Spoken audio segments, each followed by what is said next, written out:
Percepatan vaksinasi di Kota Palembang terus dilakukan untuk memperluas cakupan vaksinasi. Terbaru, upaya percepatan salah satunya lewat kroyok vaksin yang digelar selama 6 hari hingga 31 Oktober 2021. Kroyok vaksin akan menargetkan sasaran 30.000 masyarakat Kota Palembang atau 6.000 sasaran dalam sehari.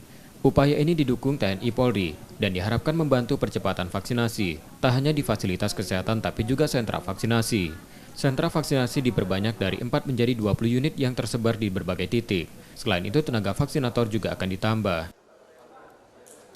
Diharapkan tadi dalam waktu seminggu itu 30 ribuan.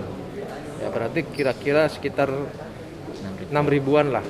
Ya, kemarin waktu saya berkunjung ke Lahat itu mencapai satu hari 4.500.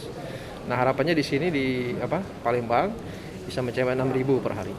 Oleh karenanya kita membuat sentra-sentra, memperbanyak sentra-sentra menjadi 20, yang tadinya 4 menjadi 20. Pemerintah menargetkan vaksinasi dapat tercapai hingga sedikitnya 70% pada akhir tahun ini.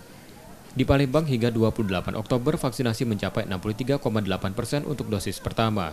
Sementara untuk Provinsi Sumatera Selatan, rata-rata capaian vaksinasi baru mencapai 37,6%.